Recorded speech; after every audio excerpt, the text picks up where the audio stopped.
Nós vamos começar esta edição voltando a um dos acontecimentos mais decisivos da história contemporânea. Há exatos 112 anos começava a Primeira Guerra Mundial, um conflito que transformou profundamente a política internacional, redesenhou fronteiras, derrubou impérios e mudou para sempre o rumo do século XX e do mundo. Durante muito tempo, a Europa acreditou que o progresso, a ciência e o desenvolvimento econômico tornavam impensável uma guerra entre as grandes potências. Bastaram poucas semanas para que essa ilusão desaparecesse e o mundo entrasse em um dos períodos mais violentos de sua história. Mais de um século depois, voltar a 1914 não é apenas revisitar um capítulo da história, é compreender como nasceu o mundo em que vivemos e por que tantas disputas do presente ainda carregam as marcas daquele conflito. É sobre essa história que vamos falar agora. A narração é de Adalberto Piotto. No verão de 1914, poucos europeus imaginavam que estavam prestes a assistir ao fim da versão de mundo que conheciam. O continente vivia um período de prosperidade econômica, intenso desenvolvimento científico, expansão industrial e crescente integração comercial. As grandes capitais europeias irradiavam confiança. Acreditava-se que o progresso técnico, a interdependência econômica e o avanço da civilização tornavam praticamente impensável uma grande guerra entre as principais potências. Para muitos, a própria ideia de um conflito generalizado parecia um anacronismo. Mas essa confiança escondia tensões profundas que vinham se acumulando havia décadas. O fortalecimento dos nacionalismos, a corrida armamentista, a disputa por colônias e um complexo sistema de alianças militares haviam transformado a Europa em um continente cada vez mais poderoso e, ao mesmo tempo, cada vez mais vulnerável. As potências se armavam, se vigiavam e se comprometiam mutuamente em pactos que, em caso de crise, podiam transformar um conflito localizado em uma guerra continental. Bastava um estopim para colocar em movimento uma engrenagem que ninguém mais conseguiria controlar. Esse estopim surgiu em 28 de junho de 1914, quando o arquiduque Francisco Ferdinando, herdeiro do Império Austro-Húngaro, foi assassinado em Sarajevo por Gavrilo Princip, um nacionalista sérvio-bósnio. O atentado abriu uma crise diplomática que se arrastou por um mês. Durante aquelas semanas, as principais potências tentaram negociar, pressionar e conter a escalada.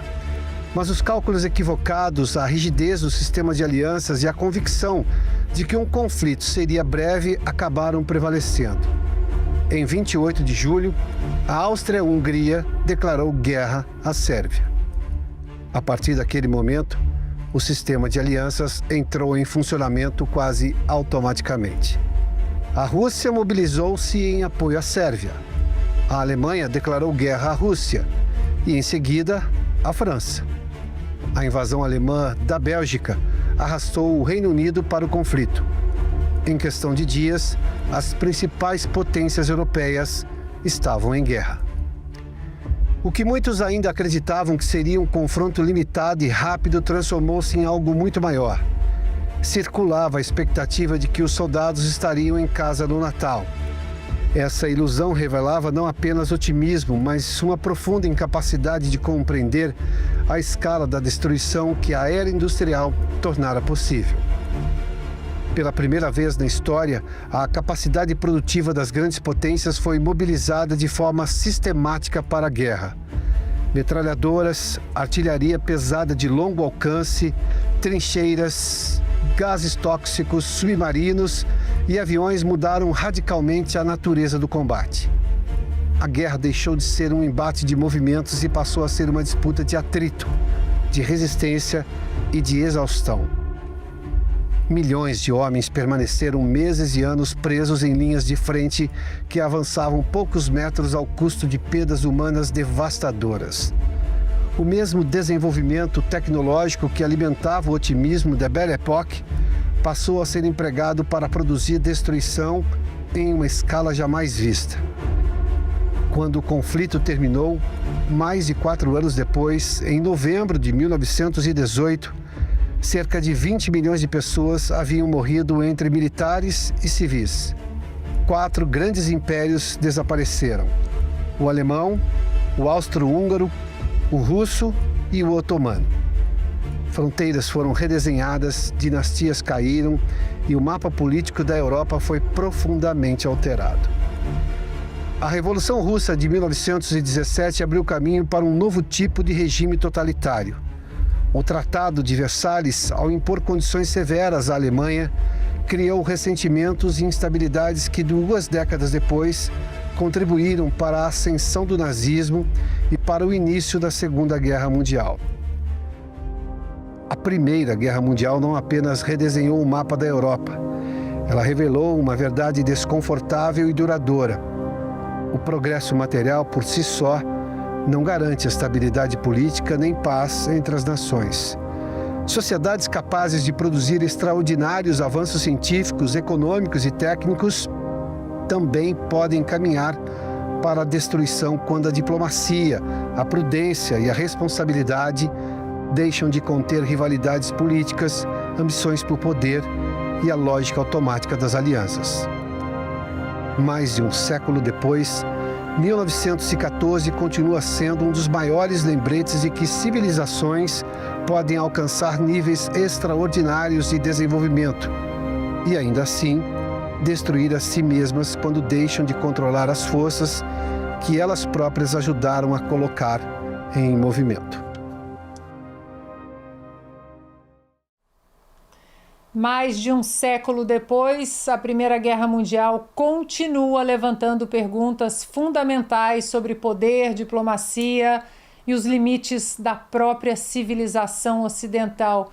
E a gente vai correndo para ele, claro, nosso especialista em Primeira Guerra Mundial. Eu fiz uma lista de perguntas, não sei nem se vai dar tempo, porque ele tem curso sobre Primeira Guerra Mundial, daria só um programa. Ô, Ana, eu e o Ivan vamos dar um pulinho ali em Celta, no Gibraltar. A gente já volta enquanto Sarajevo. O Flávio fala. Vai você, Bernardo. Essa aula eu não quero perder, não. Vai você, eu fico aqui. Sarajevo, vamos para lá. Eu vou jogar então, Flávio. Eu vou jogar assim para as suas primeiras considerações, porque eu continuo com algumas perguntas aqui.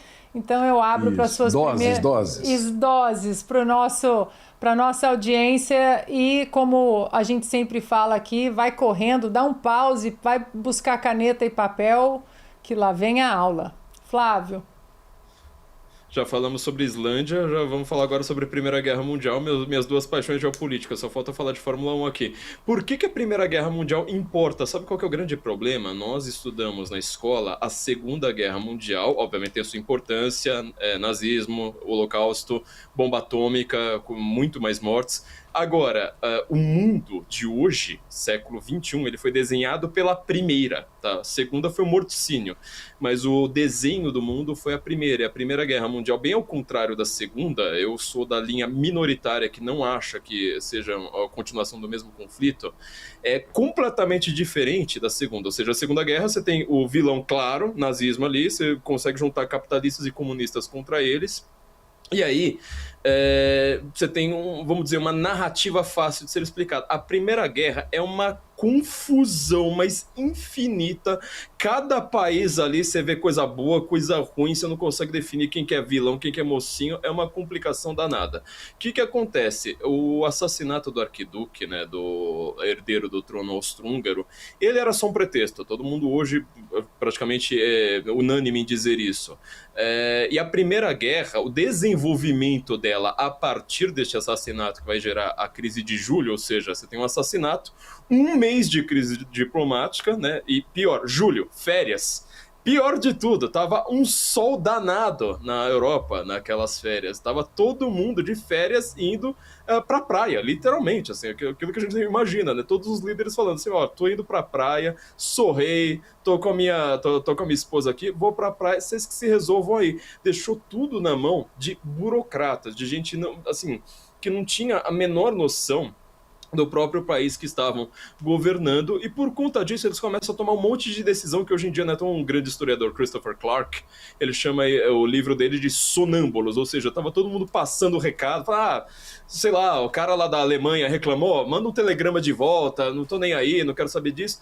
Ninguém percebeu o tamanho do problema até, não é a última semana, são os últimos 3 dias dessa crise, que aí, assim, se você for pegar o jornal 4 dias antes, parece que tá todo mundo ainda comentando fofoca de socialite, questões comezinhas, daqui a pouco vão lá e falar assim, sabe aquele assassinato do arquiduque lá, 1 mês? Opa, peraí, talvez seja melhor a gente levar a sério. Opa, peraí, olha, se despeça da sua esposa, viu? Ó, melhor dar um beijinho no filho. Ó, agora é bom você ir pro front, porque tudo vai cair agora, né? É uma civilização tá caindo. E uma coisa que é muito curiosa pra gente pensar é que eu acho que, assim, quase todos, para não dizer todos, os problemas políticos, públicos do mundo de hoje, inclusive ideológicos, eles ou têm origem na Primeira Guerra Mundial, ou eles se materializam de tudo, ou de uma forma mais grandiosa. Por exemplo, Revolução Russa, comunismo, Primeira Guerra Mundial, 1917.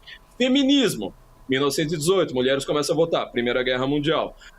Globalismo, Liga das Nações, resposta à Primeira Guerra Mundial. Nacionalismos, agora que também estão na moda, nesse nacionalismo exacerbado, ou seja, vou criar uma nova nação e ela precisa ser poderosa com a atuação forte do Estado. O que foi isso? Foi o que gerou a Primeira Guerra Mundial. Inflação nos bancos, para financiar a Primeira Guerra Mundial.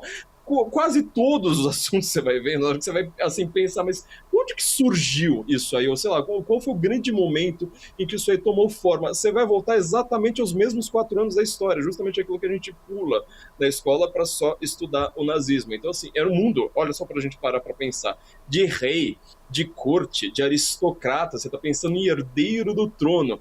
De repente, entre os Estados Unidos na guerra ali a partir de 1917 também, e transforma tudo em democracia. Você acha que vai ser, né, agora a glória europeia, vai ser tudo muito melhor. Opa, peraí, em 20 anos quem é que está no poder eleito na Alemanha? Quem é que está no poder, né, na França, na Itália? Aí você começa a ver o problema do mundo de hoje, como é que tudo surgiu ali praticamente nos mesmos anos. Bernardo. Ana, você me permite fazer uma pergunta para o Flávio? Claro. Flávio, eu sempre tive uma dúvida quando eu li sobre a Primeira Guerra Mundial. Eu imagino que a explicação deve ser bem longa, mas o que é que causou esse torpor, né, essa lentidão mental das pessoas para perceber a instabilidade do sistema, né? Porque estava todo mundo muito confiante, exatamente como você disse, estava todo mundo vendo a sua vida, né? Está tudo indo maravilhosamente bem, a Revolução Industrial nos deu, né, bens incríveis, uma sociedade supostamente ordenada, de repente todo mundo está se matando por 4 anos em trincheiras infindáveis, né? Ou seja, o que está por trás desta falsa ilusão de ordem e segurança? Posso só acrescentar mais uma coisa exatamente à sua pergunta, Bernardo? E também quando decidiram pela guerra... Não, porque eu digo, Ana, desculpa, eu digo isso porque a impressão que eu tenho é que nós estamos mais ou menos numa situação parecida. Gente, nós não combinamos isso, juro. Nós não combinamos, porque uma aura que esteve naquele período, e por favor, Flávio, corrija-me se eu estiver errada, é que, tudo bem, já que não tem como fugir, vai ser uma guerrinha rápida, um conflito rápido, a gente vai resolver rapidinho. E quantas guerras nas últimas décadas elas duraram anos exatamente por causa desse pensamento? A guerra da Ucrânia no Putin já tá durando mais tempo do que a guerra da Ucrânia, e todo mundo jurou que o Putin iria destruir a Ucrânia em pouquinho tempo. Aliás, a Ucrânia tem tudo a ver com a Primeira Guerra Mundial também. A mobilização russa envolveu principalmente a Ucrânia, que ela vai ser também pivô da Segunda Guerra. O Afeganistão durou 20 anos e tinha a mesma aura de não, a gente vai ali resolver uma coisa rapidinho e já volta. E os Estados Unidos perderam, pelo amor de Deus, olha a bizarrice disso, né? Ou seja, o que, que a gente tem aqui? O Kinzinger escreveu um artigo recentemente, justamente alertando o mundo, foi uma das últimas coisas que ele escreveu, alertando o mundo, dizendo, olha, o cenário que eu estou vendo na geopolítica do século XXI é idêntico ao comecinho ali, aquilo que gerou a Primeira Guerra Mundial. Vou tentar resumir a história, acho que todo livro sobre a Primeira Guerra começa justamente tentando responder essa pergunta e ninguém tem a resposta perfeita. Vou tentar resumir aqui as duas questões. Ora, o que acontece? No século XIX, você tem um desenho geopolítico do tabuleiro geopolítico do mundo para você criar uma certa paz europeia e principalmente um desenvolvimento das nações. A gente está pensando aqui principalmente na Alemanha, que era um país praticamente rural. Ele faz uma industrialização forçada, tardia, bem posterior aos outros países, tudo com a mão pesada do Estado, fazendo um capitalismo de Estado muito vigoroso. E você tem um desenho geopolítico para você causar essa paz que ela é assim, extremamente frágil. Dependia, no século XIX, praticamente de uma única pessoa, que era o chanceler da Alemanha, o Otto von Bismarck. Depois que o Bismarck, não é nem que ele morre, né, mas depois que o rei morre, ele é destituído do cargo, esta paz, esses contratos, essas ligações, alianças militares, econômicas, etc., elas começam a ruir com uma rapidez muito grande. Então, antes da gente falar do efeito dominó militar, a gente tem que ver essas alianças. Pensa no mundo de hoje agora, União Europeia, nacionalismos, OTAN. Você está vendo que toda a movimentação do mundo, de todos os países, ela sempre presume que um outro país vai estar por trás. Esse efeito dominó que é o grande perigo que nós estamos enfrentando no mundo de hoje. Por quê? O que acontece? Você teve ali, para tentar resumir, né? Todo mundo acreditando que a paz era uma garantia, que estava tudo funcionando porque o mundo estava numa belle époque, né? Todo mundo, sabe, ficando mais rico, ficando mais feliz. O mundo estava razoavelmente muito organizado. Inclusive, para mim, é a nostalgia, sabe? Eu acho que a Primeira Guerra estudar dá essa nostalgia de um mundo que estava dando certo e que, de repente, tudo foi por água abaixo. Para dar um resumo aqui da crise de julho, vou explicar uma coisa que explica bastante o mundo de hoje.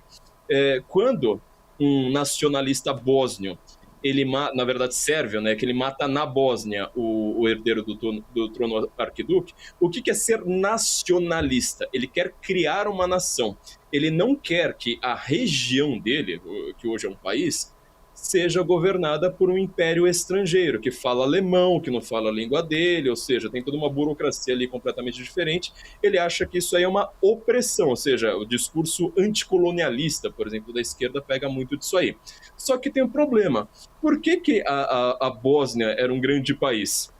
Fazia parte de um grande país, justamente porque tinha uma administração estrangeira, gloriosa, sabe, de um lugar muito rico. Na hora que ele cria a própria nação, a coisa degringola, então não começa a se matar. O que a Bósnia serve hoje? Você pode imaginar, então, qual que é o resultado desses, vamos dizer, nacionalismos que estão sendo vendidos, né, por aí. Ivan? Olha, Ana, eu também sou fascinado pela Primeira Guerra Mundial, da história, obviamente, né? Aqui, como os ingleses dizem, a Grande Guerra, que mudou a minha vida. Meu tataravô foi morar no Brasil, saiu da Itália, foi morar no Brasil, porque ele chegou em casa, não tinha o que comer, ele voltou do front, no Vêneto, participou da Batalha do Caporetto, o maior desastre do exército italiano, e foi para o Brasil. Bom, eu quero trazer algumas curiosidades, nossa audiência gosta de bastidores, né? O primeiro deles, a Inglaterra estava justamente nesse espírito que o Flávio falou.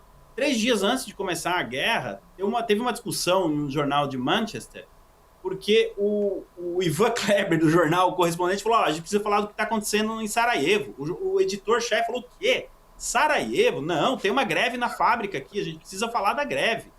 A matéria, a semana inteira que antecedeu o anúncio da guerra, foi sobre uma greve de uma fábrica em Manchester. Ninguém estava preocupado o que ia acontecer em Sarajevo.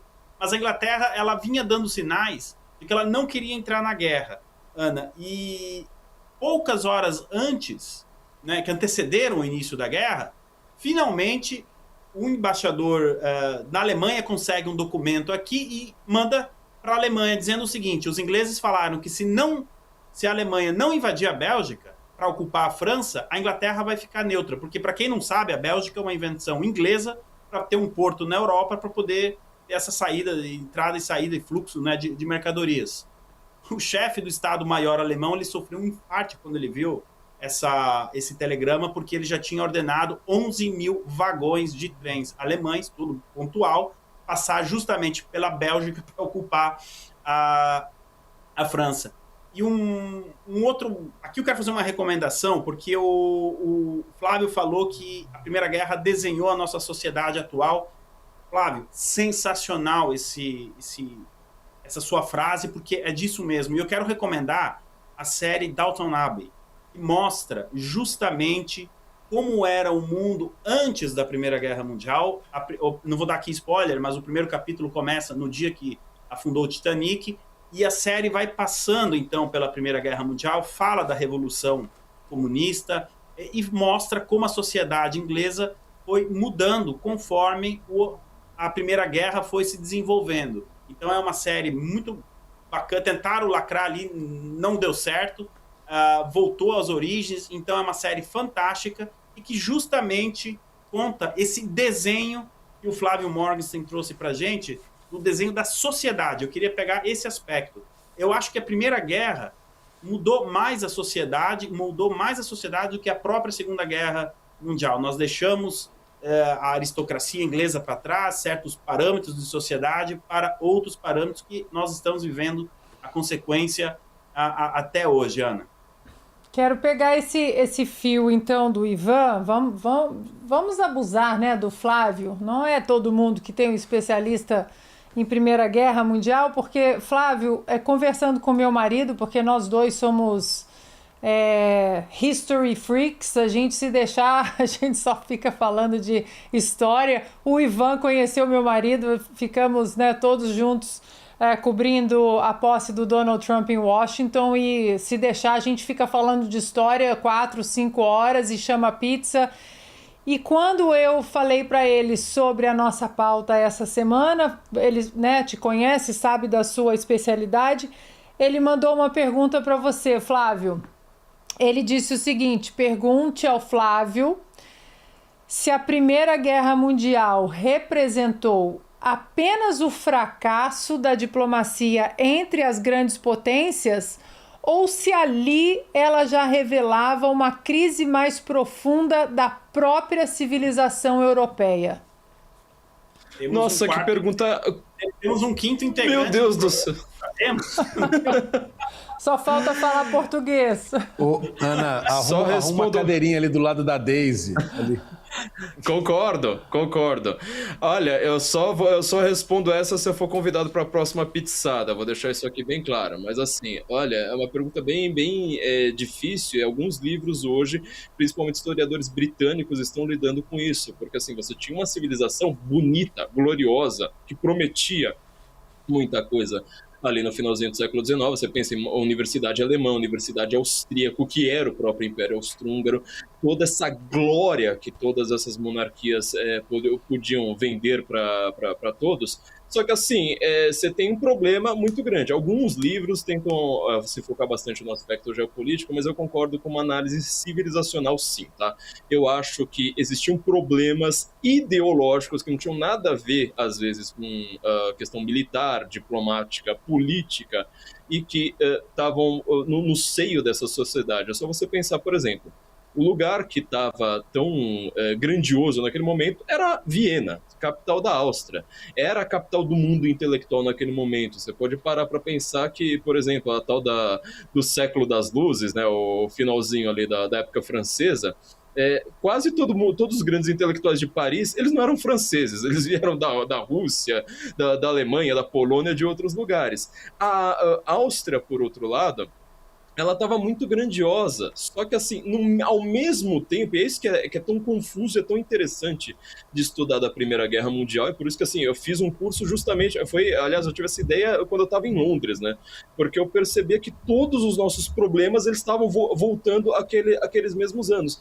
Qual que é o problema? Você tem tinha uma sociedade ali tão rica, que ela começa a pensar um monte de bobagem. Então, assim, começa a ter socialismo, começa a ter feminismo, e às vezes, é isso que é tão complexo e rico, as mesmas pessoas dando uma visão interessante e uma visão ruim ao mesmo tempo, sabe? Então, você não consegue analisar todo mundo ali como mocinho ou bandido, inclusive no plano intelectual. Só pra gente parar pra pensar nessa mudança, vamos dizer, social aí que o Ivan tá falando, tem a grande questão do fronte doméstico, isso que foi chamado de fronte doméstico, que muda radicalmente o mundo até hoje, tá? Que é basicamente o seguinte, o cara tá na guerra, a mulher tá em casa, sozinha, né, cozinhando, e agora o marido morreu, ela agora vai ter que cuidar da casa, ela nunca trabalhou fora, ela vai ter que cuidar de tantos filhos, agora ela tá endividada, sem entender essa politização que a gente tá falando hoje das mulheres, ela começa ali e nós nunca resolvemos o problema, nós estamos em 2026 resolvendo um problema que começou lá na Primeira Guerra e a gente, infelizmente, não estuda. E se você pudesse ter acesso aos bastidores do Sem Filtro e conversar direto com os comentaristas e âncoras da Oeste? Agora, isso é possível com o Clube de Membros do nosso canal no YouTube.